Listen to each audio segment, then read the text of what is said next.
Évite des discours vains profanes. Car ceux qui les tiennent avanceront toujours plus dans l'impiété. Des discours vains. Ils n'ont pas de place ici. Ici nous venons pour que ce que tiendra mon frère comme discours, que cela puisse me donner un plus. Nous n'avons pas besoin de discours politiques ici. Bien mes frères, la politique n'a jamais résolu quelque chose. Jamais du tout. Nous sommes enfants de Dieu. Nous ne pouvons pas tremper dans la politique. Oh non, tu vois, garde ça pour toi. Nous ici, nous venons pour que nous écoutions des discours qui nous amènent dans la foi.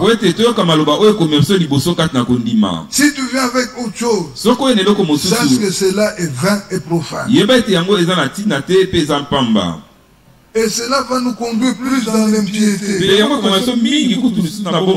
Savez-vous l'impiété? C'est vivre comme diable. Alors qui voudra vivre ainsi? Je pense qu'il n'y a personne. Moins tout ce qui est dans son bon sens. Alors bien mes frères, interdisons-nous cela. Empêchons-nous de pouvoir le faire. Parce que le prophète Branham nous a dit ceci. Que j'ai vu un homme entrer dans la politique. Je l'ai vu entrer droit. Et il est sorti courbé. Quelqu'un ne peut jamais faire la politique et garder sa foi intacte. Jamais du tout. Parce que la politique s'est définie comme étant l'art de mentir. On te dira laisse la vérité, me dis ça. Mais toi tu es enfant de Dieu. Tu vas faire comment? Si tu aimes l'argent, tu vas dire ce qu'on t'a dit. C'est pourquoi n'ayons pas l'amour de l'argent. Non. N'aimons pas l'argent. C'est-à-dire, nous pouvons aimer l'argent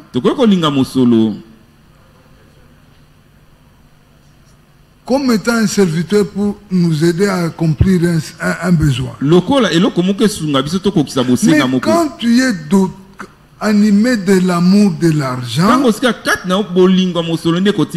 tu peux tout faire pour avoir l'argent. Tu peux même tuer ton frère. Vous avez appris ça? Qui a tel frère qui a mis du poison dans un tel? Alors qu'au milieu de nous, là où vivent les enfants de Dieu, c'est quelque chose qui ne doit même pas être nommé. Mais curieusement, il y en a qui le font. Alors bien mes frères, ils avanceront toujours dans l'impiété et leur parole rongera comme la gangrène. Nous avons des médecins parmi nous. Ils peuvent bien nous expliquer la gangrène, comment elle évolue. C'est une maladie qui s'apparente au cancer. Non, à la lèpre. Tu peux avoir l'extérieur en bonne forme, mais alors qu'intérieurement tout est déjà rongé. Mais tu évolues pensant que tu es normal.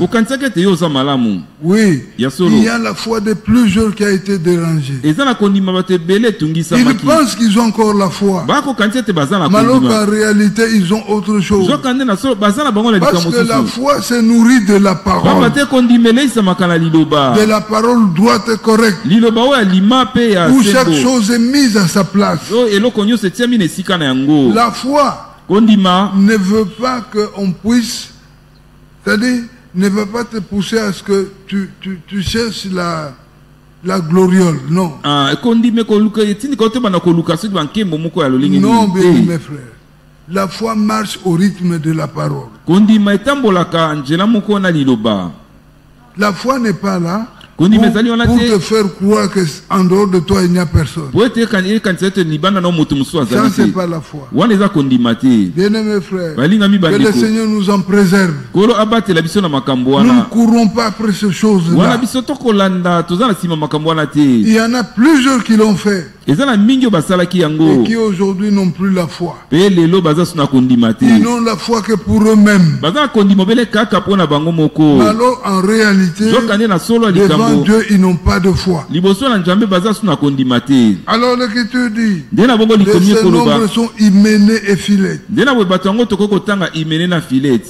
Ce sont des hommes qui ont vécu du temps de Paul. Ces hommes-là, je pense qu'ils étaient aussi serviteurs de Dieu à leur manière. Mais qui n'ont pas pu garder droitement la parole. Ils ont dérangé les choses. Bien-aimés frères, la parole que nous prêchons aujourd'hui a commencé à être prêchée par les apôtres. Les apôtres, c'est ainsi que cette partie d'âge en âge jusqu'à nous parvenir aujourd'hui. Nous ne pouvons pas, nous, essayer de pouvoir déformer les choses. Non. Les apôtres nous ont dit. Comment le savons-nous? C'est pas le ministère que le Seigneur accomplissait au travers des hommes. Dans la Bible ici, il n'y a peut-être pas comment, on ne nous a pas montré comment on célèbre un mariage. Mais comment le savons-nous? Nous avons vu nos prédécesseurs le faire. Alors nous sommes dit, c'est comme ça qu'ils le font. Nous aussi, nous avons copié ça. Les anciens nous ont dit que Dieu marche avec deux choses. Il y a sa parole et il y a aussi son plan. Le Seigneur annonce d'abord le plan et ensuite la parole vient confirmer le plan. Bien-aimés frères, écoutez-moi bien s'il vous plaît. Un serviteur de Dieu peut être grand de n'importe quelle manière. Mais s'il ne maîtrise pas le plan de Dieu, il est bon à rien. Parce que là, il va placer les choses sans dessous. On lui donnera les jeux de puzzle. Oui, c'est un jeu qui consiste à ce que on vous donne un dessin. Et ce dessin-là est émietté en plusieurs particules. Il faut arriver à rassembler les particules selon le modèle de dessin. Pour qu'à la fin, il y ait correspondance entre ce que tu as fait et le modèle initial. Mais aujourd'hui, nous ne voyons pas ça. Aujourd'hui, il y a une grande confusion dans le message parce que les hommes n'ont pas continué à écouter les voix autorisées. Bien-aimés frères, dès le début de notre arrivée dans le message, on a eu des temps difficiles. Des temps à passer vainement pour demander ce que les tonnerres sont révélés. C'était des moments perdus. Mais le Seigneur a permis que nous puissions nous ressaisir. Au point qu'aujourd'hui, chacun de nous sait ce qu'il croit. Et nous croyons ce qui est conforme à la Bible. Parce que la Bible, c'est le livre de la vérité. C'est la Bible qui retransmet ce que Dieu a dit. Alors, par les Saintes Écritures, Dieu nous a dit dans le livre de Joël, nous avons lu ça plusieurs fois, mais nous pouvons toujours relire, c'est pas un problème. Dans Joël au chapitre 2e, à partir du verset 23, l'Écriture dit: et vous, enfants de Sion, Sion c'est nous. Alléluia. Amen. Sion c'est nous. Soyez dans l'allégresse et réjouissez-vous dans l'Éternel votre Dieu, car il vous donnera la pluie en son temps. La pluie ne viendra pas avant, la pluie ne viendra pas après, mais la pluie viendra au temps marqué. Il vous enverra la pluie de la première saison et de l'arrière-saison, comme autrefois. Ça, c'est une prophétie que Dieu a donnée. Dans le temps dans lequel nous vivons, c'est le temps où cette prophétie devrait s'accomplir. Dans la prédication, la parole parlée est la sémence originelle. William Branham me dit, le terme premier en hébreu veut dire mourir, c'est-à-dire ensemencement, enseignement.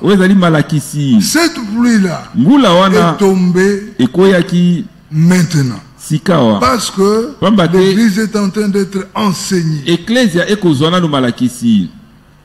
La pluie de l'arrière-saison, c'est une pluie qui viendra après. Bien-aimés frères, arrière-saison veut dire Kénos. Ça veut dire un déversement de Dieu. Le Seigneur va se déverser dans son Église. Bien-aimés frères, c'est une pluie qui va amener les semences à maturité. Nous qui sommes assis ici, nous sommes comparés aux séments. Chacun de nous est une sémence. Nous qui sommes croyants, William Branham me dit que lorsque la parole rencontre le cœur d'un croyant, le cœur s'ouvre et la sémence tombe dedans. Ensuite, le cœur se referme et la sémence croît dedans, au point que ce cœur-là ne peut plus jamais tomber dans l'incrédulité. Ce cœur-là va expérimenter la nouvelle naissance. Bien aimés frères et sœurs, c'est ce que nous venons ici pour que le Seigneur arrive à concrétiser cela dans la vie de chacun. La nouvelle naissance, c'est la chose capitale. Et je dirais même la chose hyper capitale. Chaque croyant vient ici pour expérimenter la nouvelle naissance. Jésus a dit à Nicodème, il faut que tu naisses de nouveau. C'est ce que je vous dis aussi ce matin. Chacun de nous doit naître de nouveau. C'est un ordre que le Seigneur donne. Parce que si tu ne nais pas de nouveau, tu ne comprendras ni le jour du royaume et tu n'entreras même pas dans le royaume. Il faut naître de nouveau. Désirer avoir en toi la soif d'être semblable à Jésus-Christ. Bien-aimés frères, et cela n'est possible que par l'écoute de la parole. On ne vient pas blaguer ici. On vient écouter la parole afin que là où ma vie ne concorde pas avec la parole, que j'aille vers le Seigneur et que je me repente. Jusqu'aujourd'hui, le Seigneur accorde encore le pardon à quiconque. Nous vivons encore le temps de grâce. Mais c'est une grâce qui touche à sa fin. C'est pourquoi, bien mes frères, nous voulons mettre de notre côté toutes les chances pour que nous arrivions à expérimenter ce que Dieu veut. Alors, bien mes frères, William Branham dit par ailleurs que les deux pluies vont tomber ensemble. Et il explique. Il dit c'est dans une même saison. Sinon, comment saurons-nous que ça c'est la première pluie et ça c'est la deuxième pluie? Si toutes les deux pluies tombent au même moment. Bien mes frères, il y a toujours un décalage, mais c'est dans la même saison. Aujourd'hui, l'église est enseignée par la première saison. Nous attendons un plein déversement de Christ dans son église. Quand cela sera fait, c'est ce que le frère Franck appelle l'achèvement. Là, nous sommes dans Ésaïe 21. Dans Ésaïe 21, 28. Attendez un peu. Oui, c'est dans Ésaïe 28. Au verset 21. L'Écriture dit: car le Seigneur se lèvera comme à la montagne de Pératim. Il s'irritera comme dans la vallée de Gabaon pour faire son œuvre. Son œuvre étrange, pour exécuter son travail inouï. C'est quelque chose qui va tenir en haleine tout le monde entier. Bien-aimés frères, nous désirerons vivre ce temps-là. Parce que ce n'est pas quelqu'un d'autre. C'est vous et c'est moi qui accompliront les grandes choses. Bien-aimés frères, mais avant que cela n'arrive, le Seigneur veut que chacun de nous lui donne son cœur. Dieu veut être au contrôle de tout. Au Seigneur, on ne donne pas seulement une partie. Oh Dieu, je te donne mon cœur, mais mon âme, je garde ça pour moi. Non. Au Seigneur, on donne tout. Dans 1 Thessaloniciens 5. Au verset 23, l'Écriture dit: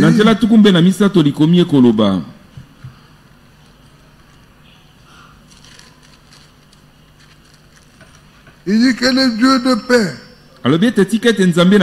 vous sanctifie lui-même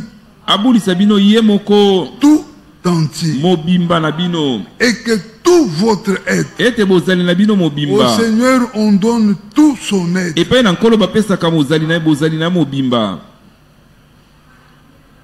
que tout votre aide.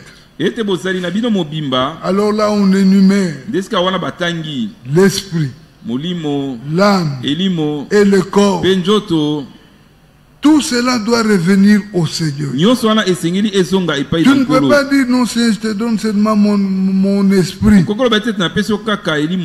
mais mon corps je garde ça pour moi. Non, bien. Quand on prend la décision de suivre le Seigneur, on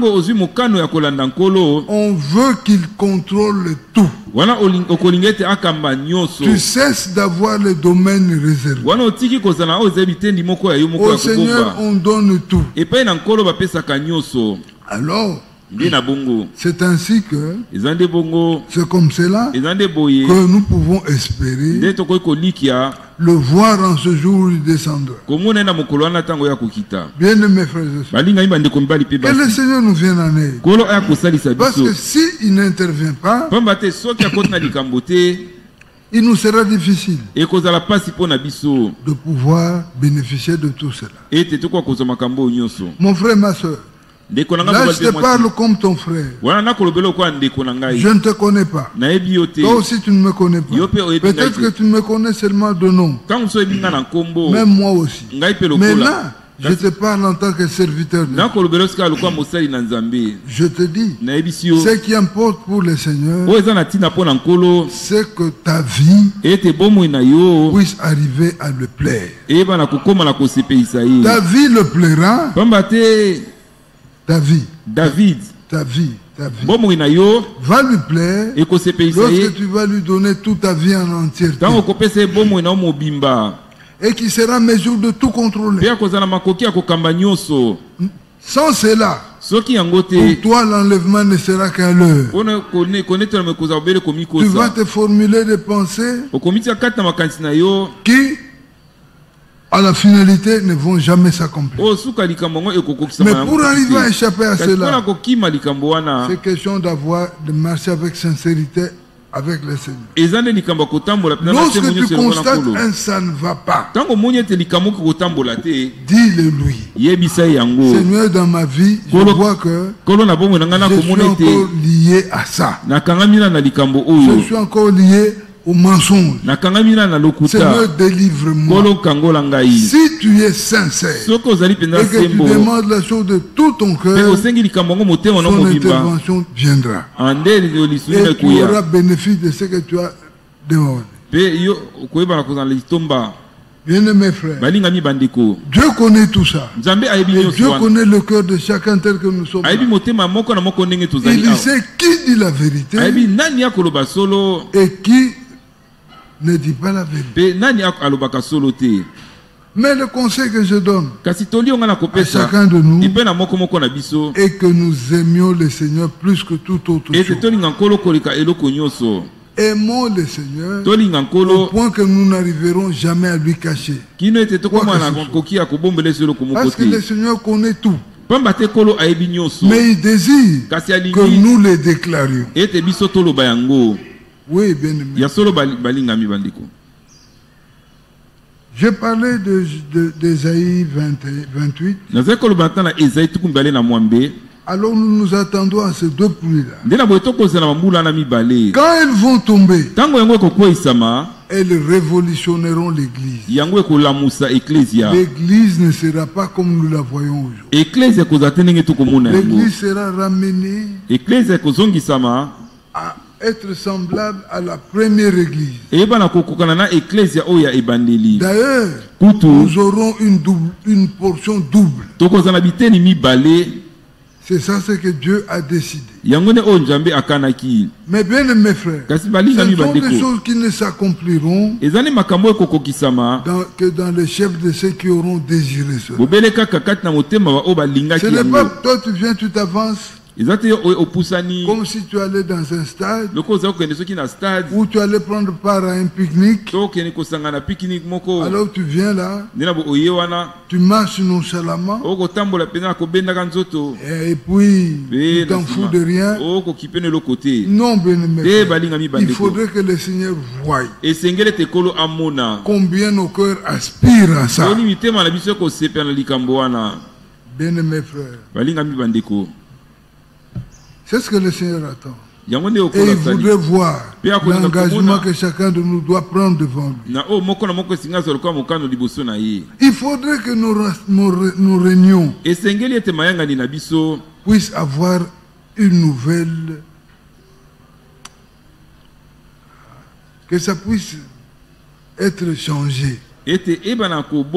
Que quand chacun vient ici, qu'il ait seulement en tête que je suis venu pour écouter la parole. Je ne suis pas venu me mettre en vedette. Je ne suis pas venu faire des tours dans des allées ici. Mais je viens pour que le Seigneur me parle. Et lorsque Dieu voit de tels cœurs, le Seigneur va remplir ces cœurs-là. Ce sont des choses que nous devons vouloir. William Branham disait que ce tabernacle puisse être un sanctuaire.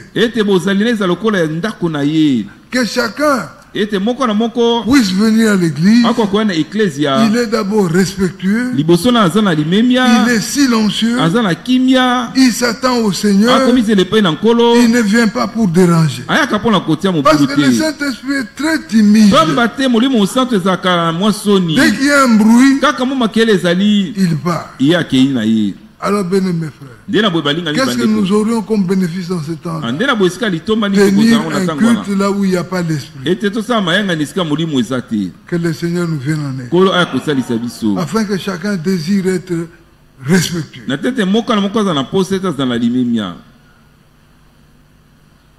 Alors l'église attend ça. Il y a des moments où ce que nous venons de lire s'accomplira. Il y a un temps pour ça. Le Seigneur se déversera pleinement dans son église. En ce temps-là, ça sera différent d'aujourd'hui. Ça sera différent. Aujourd'hui, il y a des miracles qui se font. Mais ce sont des miracles qui sont opérés individuellement. Mais à cette époque ici, ça sera des miracles collectifs. Toute l'église se lèvera comme un seul homme. William Branham me dit que tu peux est en train de travailler dans un champ. Tu sens que ton frère a besoin de la pluie. Tu commandes. Et la chose arrive. En ce temps-là, nous aurons la parole créatrice. Vous savez, William Branham a vécu cela une fois. Où Dieu lui a dit, tu vas avoir des écureuils. Tu veux que le premier sorte par où? Il dit ici. Et un écureuil apparaît. Il dit là-bas. Il dit le second c'est où? Il dit ici. Et au finish tu lui dis, parce que tu n'en as demandé que 3, alors je t'en accorde un autre gratuitement.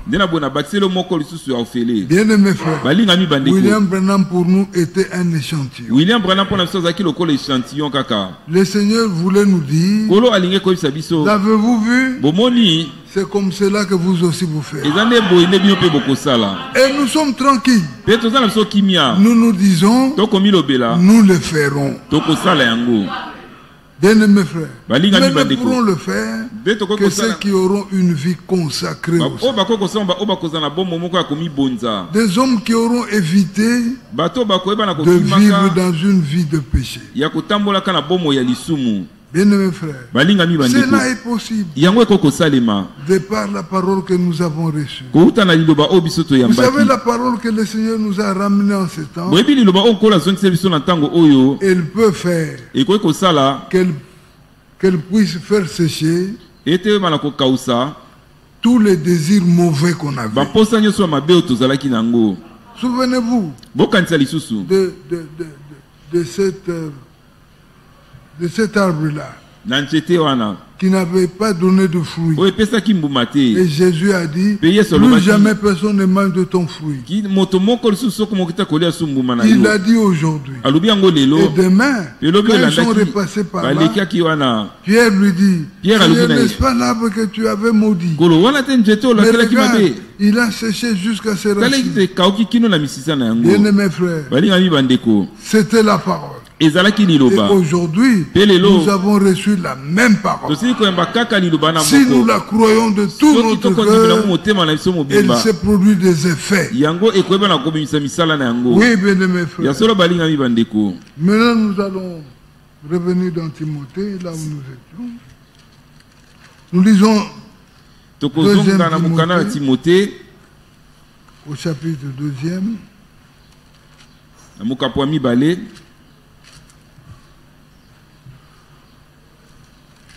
Et là, l'Écriture dit, de ces hommes sont Hyménée, Philette, qui se sont détournés de la vérité. Ils ont commencé d'abord eux-mêmes à se détourner de la vérité. Bien aimé frère, quand un homme se détourne de la vérité, il y a de fortes chances, malchance, Que tous ceux qui vont l'écouter soient aussi détournés de la vie. C'est pourquoi, mon frère et ma soeur, ne suivons pas les gens parce que nous avons appris qu'il fait ça. Non, non. Aujourd'hui, bien-aimés frères, ce qui compte, c'est la position de l'homme face à la parole. Si c'est un homme qui aime la parole, vous l'écouterez par le discours qu'il va tenir.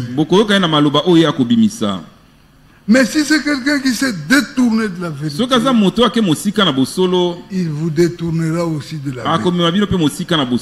Il vous dira de n'importe quoi pour essayer de vous captiver et de vous retenir loin de Dieu. Mais dans le temps dans lequel nous vivons, Jésus-Christ lui-même nous a dit, prenez garde. Nous devons veiller afin que personne ne fasse de nous sa proie. Nos cœurs sont pour le Seigneur. Dans nos cœurs, nous ne connaissons aucun homme. Nous ne connaissons que Jésus-Christ le Seigneur. Nous le connaissons parce qu'il ne nous dit que la vérité. Nous sommes ses brebis. Et l'Écriture dit, mes brebis connaissent ma voix. Nous connaissons la voix de notre Seigneur. C'est la voix de la vérité. Jésus-Christ nous parle, nous nous écoutons et nous marchons avec lui. Nous ne pourrons jamais suivre un étranger. Bien-aimés frères, et surtout aujourd'hui, nous n'avons pas besoin d'écouter n'importe qui. Parce que nos âmes sont chères. Elles ont été racheté à un grand prix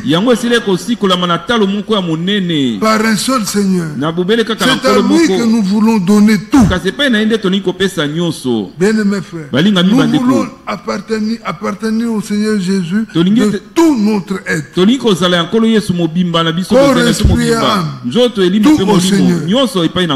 Alors, bien-aimés frères, l'Écriture dit qu'ils se sont détournés de la vérité, disant que la résurrection est déjà arrivée. Aujourd'hui, il y a des voix qui se sont levées pour nous dire que nous sommes dans la pluie de la résurrection. Parce que il y a un miracle qui s'est fait et il y a eu beaucoup de frères qui ont suivi ça. Des frères mal affermis, des frères qui ne comprennent rien du tout. Bien-aimés frères, nous avons de la peine à en parler. Mais il faut que nous parlions de ça. Parce que c'est nous qui en avons subi les secousses. Nous en parlons pour que les autres qui sont encore retardataires à cette action-là puissent être récupérés. Bien-aimés frères et sœurs, que le Seigneur nous vienne en aide.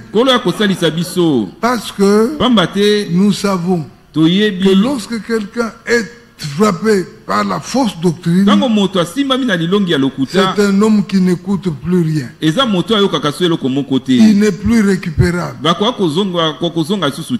L'homme ne peut être récupérable que si il est peut-être au début, il essaie de tâtonner. Mais c'est lui qui a déjà pris position. C'est très difficile. Mon frère, ma soeur, que le Seigneur te vienne en aide. Les hommes là ont dit que la pluie de la réelle saison est tombée. Bien-aimés frères, j'ai posé la question à un autre. La pluie là, elle est tombée où? Il me dit, vous ne voyez pas que dans le naturel, la pluie peut tomber à ma campagne et ne pas tomber à Bandal. J'ai dit, bon, ça c'est quel genre de pluie? Ça c'est la pluie des hommes, ou la pluie qui s'abat. Mais celle de Dieu là, elle tombera partout au même moment. Parce que c'est la pluie que le Seigneur va envoyer sur les semences. Et c'est la pluie là qui va amener les semences à maturité. Bien mes frères. Mais il faut avoir du culot pour dire ça. Mais que le Seigneur nous soit miséricordieux. Et l'Écriture dit que la résurrection est déjà arrivée.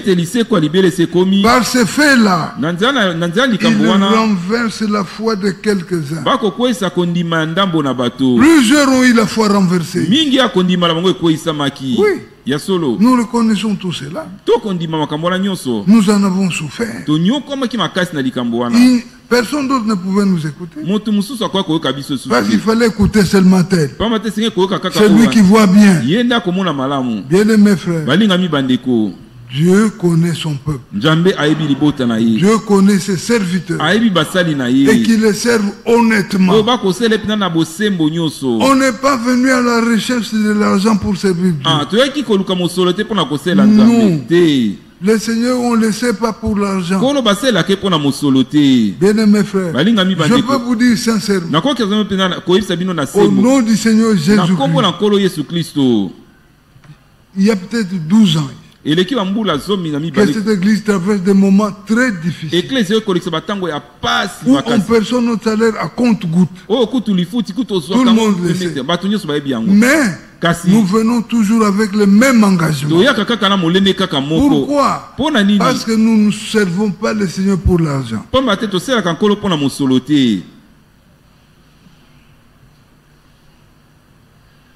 Et la foi de quelques-uns s'est vue renversée. Au point qu'aujourd'hui, il y en a qui éprouvent la honte de revenir. Bien aimé frère, devant le Seigneur, il n'y a pas de honte. S'ils peuvent m'écouter, qu'ils comprennent que s'ils ont envie de revenir, ils peuvent revenir tout en implorant la miséricorde. Et l'Écriture dit, malgré cela, le solide fondement de Dieu demeure. Le solide fondement de Dieu reste debout. Le Seigneur connaît chacun de nous. Le Seigneur sait quand est-ce que nous sommes venus au Seigneur. Quelles sont les expériences que nous avons faites avec le Seigneur. Qu'est-ce qu'il faut encore faire pour que notre foi puisse progresser? Qui lui appartient? Qui lui appartient? Et qui ne lui appartient pas? Parce que bien aimé frère, nous avons appris que dans chaque rassemblement, il y a 3 sortes de croyants. Tel que nous sommes là, il y en a aussi. Il y a des vrais croyants, il y a des soi-disant croyants, et il y a aussi des incroyants. Dans chaque rassemblement, on ne peut pas changer cela. Bien aimé frère, même ma prière, et que le Seigneur fasse que nous tous qui sommes là, nous faisons partie des vrais croyants. Pour qu'en ce jour-là, lorsque nous apprendrons des clairons sonnés, que nous tous nous puissions nous en aller à sa rencontre dans les airs. Bien aimé frère, qu'il plaise à Dieu pour qu'il rende cela possible. Néanmoins, le solide fondement de Dieu reste debout. Nous lisons Naoum. Naoum, c'est l'Ancien Testament.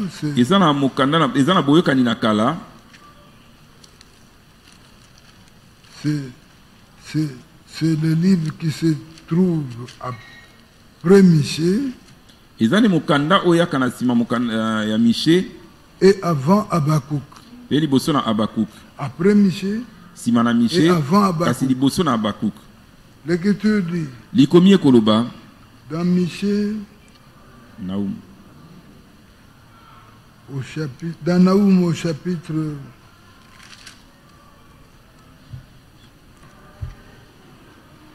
1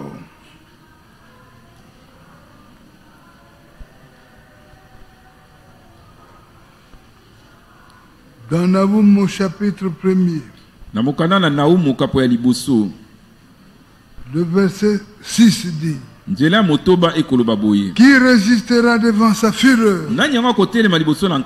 Qui tiendra contre son ardente colère? Sa fureur se répand comme le feu. Et les rochers se brisent devant lui. Verset 7. Le Seigneur est bon. Il est un refuge au jour de la détresse. Il connaît ceux qui se confient en lui. Mais moi je me confie au Seigneur. C'est bien, mais le Seigneur connaît. Ça ne nécessite même pas que tu fasses beaucoup de bruit. Parce que l'écriture tranche déjà. Que le Seigneur connaît ceux qui se confient en lui. Bien-aimés frères et sœurs, qu'il plaise au Seigneur pour qu'il trouve que toi et moi nous nous confions en lui. Les solides fondements de Dieu restent debout. D'une part, et de l'autre, le Seigneur connaît qui se confie en lui.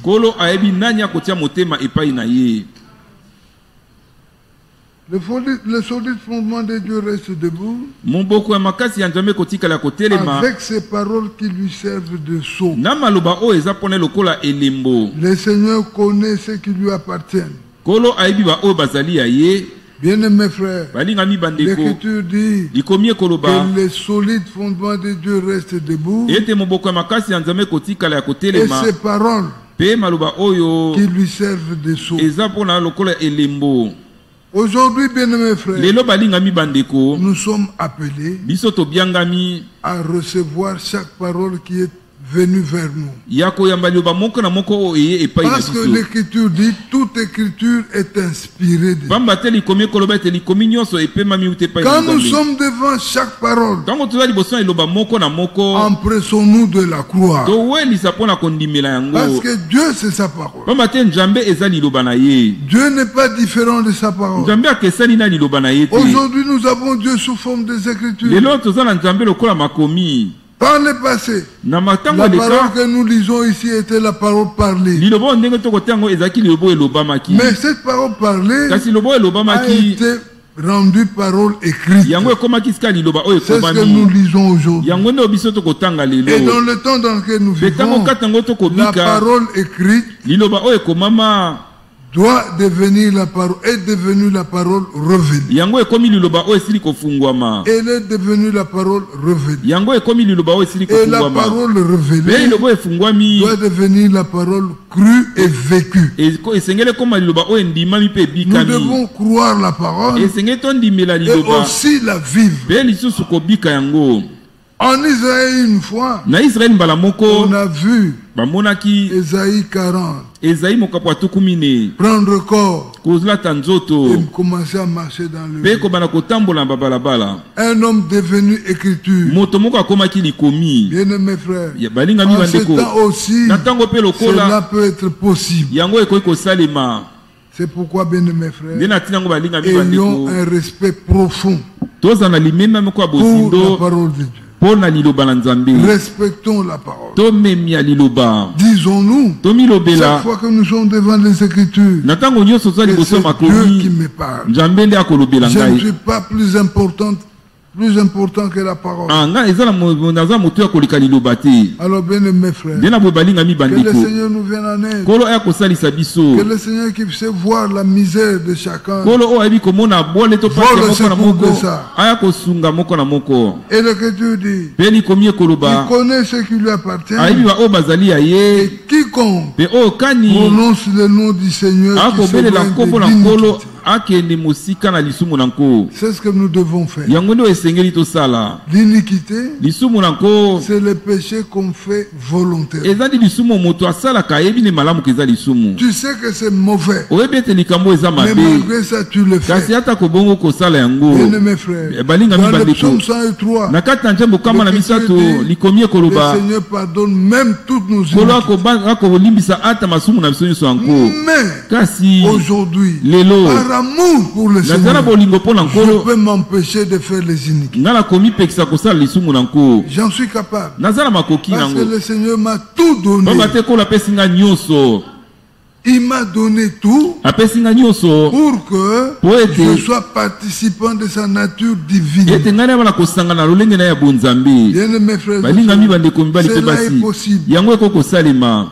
2 Pierre 1, à partir du verset 3, sa divine puissance nous a donné tout ce qui contribue à la piété et aussi à la nature de Dieu. C'est pourquoi mes frères, aujourd'hui nous pouvons être à mesure de nous empêcher de faire des iniquités par amour pour Dieu. Parce que nous, qu'est-ce qui nous empêche de faire le mal? Ce qui nous empêche, c'est-à-dire, je n'ai pas bien dit. Nous nous empêchons de faire le mal parce que nous ne voulons pas blesser notre Seigneur. Oui, frère. Nous agissons comme Joseph dans la maison de Potiphar. Le pharaon lui avait tout donné, à l'exception de sa femme. Mais cette femme-là lui faisait des avances. Et il le savait. Il a dit à la femme, le pharaon ici m'a tout donné, à l'exception de toi. Donc tiens-toi éloigné de moi. Mais la femme, tellement que le convoitait, elle l'a pris dans un guet-apens. Joseph s'est échappé. Et après cela, il a fomenté des histoires pour qu'on attrape Joseph. Joseph lui dira, je peux tout, mais à l'exception de toi, la femme de Pharaon. C'est ce que nous pouvons aussi faire aujourd'hui. Nous empêcher de faire ce qui peut blesser Dieu. Nous en sommes capables. Dieu nous a tout donné. C'est question de prendre soin de cela. Mon frère, ma soeur, Dieu est avec nous. Dieu nous accompagne partout. Aussi longtemps que nous acceptons cela. Alors bien mes frères, Dieu connaît ça. Et Dieu sait qui disent vrai, qui t'attendent et qui ne croient pas. Dieu le connaît. Mais comme il est miséricordieux, qu'il nous vienne en aide. La suite dit, dans une grande maison, il n'y a pas seulement des vases d'honneur et des vases d'argent, mais il y a aussi des vases de bois et de terre. Les uns sont des vases d'honneur et les autres sont d'un usage vil. Oui. Quand vous avez une couronne en or, il est placé autre part. Après, elles viennent le verre en argent. Ceux de bois même, c'est à peine qu'on regarde ça. Mais la Bible nous dit, le problème ici, c'est de se conserver pur. Tu peux être un vase d'honneur en or, mais si tu ne te prends pas en charge, tu ne reconnais pas ce que Dieu a fait de toi, tu te livres n'importe quoi. L'Écriture dit, si donc quelqu'un se conserve pur, donc il fuit toutes les corruptions, toutes les tentations qui lui surviennent. Dieu lui permet de surmonter ça. Alors, il se conserve pur. Il ne veut pas tremper dans les plates-bandes du diable. Non, non. Il dit, moi je suis un homme honoré. Oui, je ne peux pas fréquenter n'importe quel lieu. On ne me verra jamais dans des boîtes de nuit. On ne me verra jamais dans un terrain de football. Je suis consacré au Seigneur. Alors si tu as de telles aspirations, l'Écriture dit que tu es un vase d'honneur. Tu es un vase pur. Oui, et pour ce faire, l'Écriture dit que tu seras un vase d'honneur sanctifié, utile à ton maître, propre à toute bonne œuvre. Ça, c'est un appel que le Seigneur adresse à tout un chacun. Parce que nous sommes différents des uns des autres. Le Seigneur nous a donné je dirais des caractéristiques différentes. Il y a certains hommes qui sont très beaux. Quand tu le regardes, tu vois que physiquement il est beau.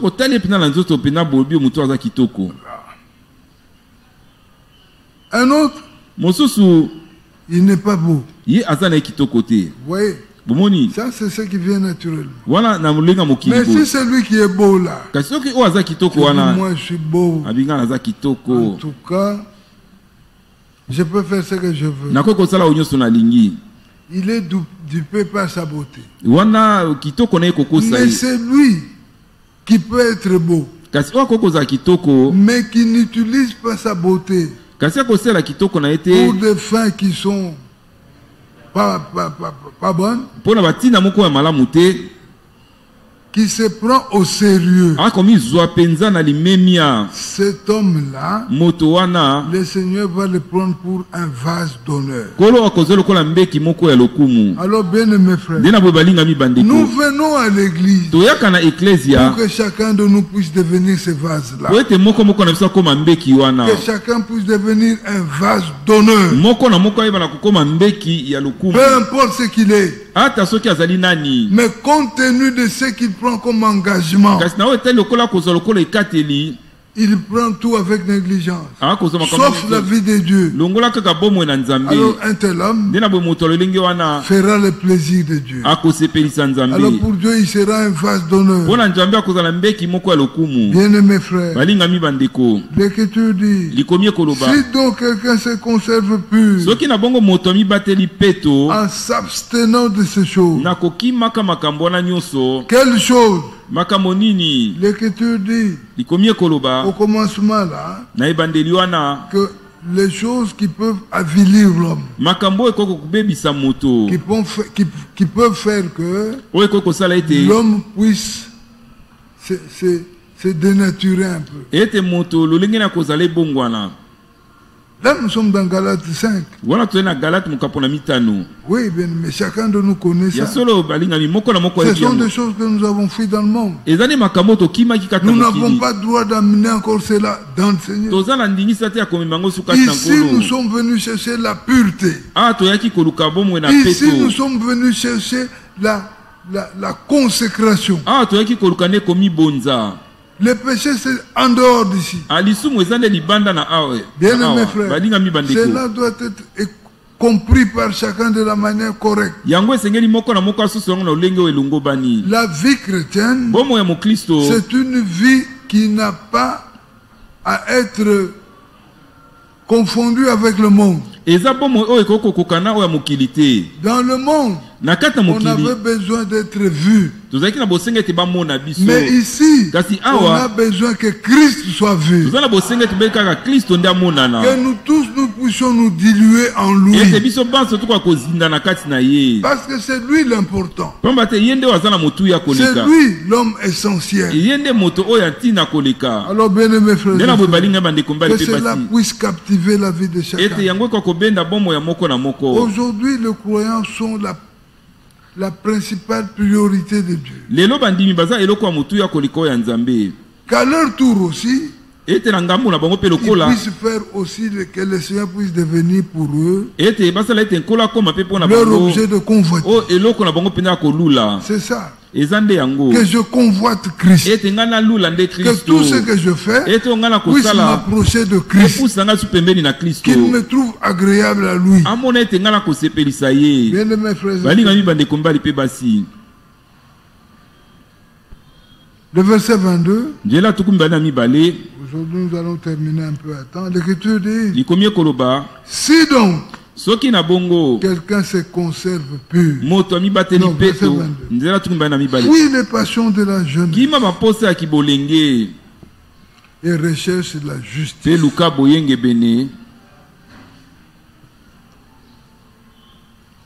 la foi, la charité, la paix avec ceux qui invoquent le Seigneur d'un cœur pur.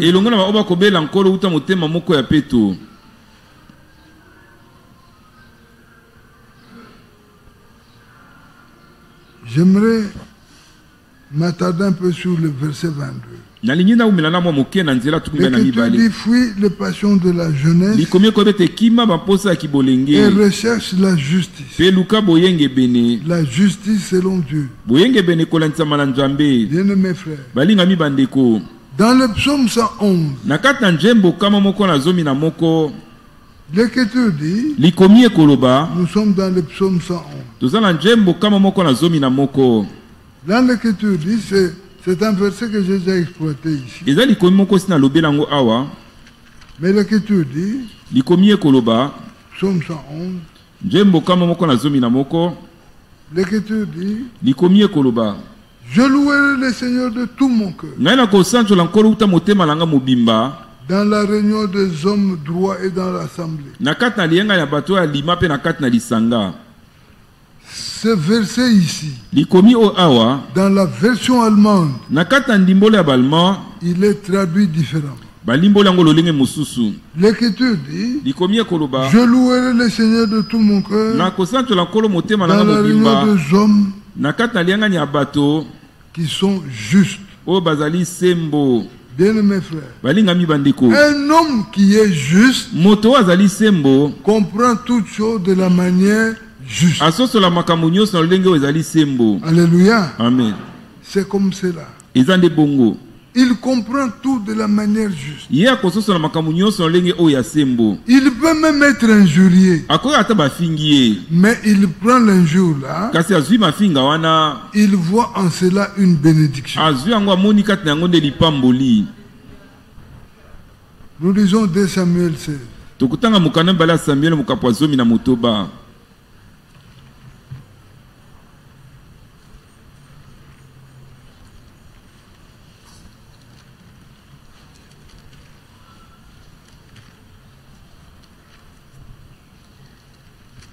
Dans 2 Samuel 16, nous prenons le verset 5. L'Écriture dit, David était arrivé jusqu'à Bakurim. Et voici, il sortit de là un homme de la famille de la maison de Saul, nommé Shimei, fils de Gera. Il s'avança en prononçant des malédictions. Et il jeta des pierres à David et à tous les serviteurs du roi David. Tandis que tout le peuple, tous les hommes vaillants étaient à la droite et à la gauche du roi. Shimei parlait ainsi en le maudissant.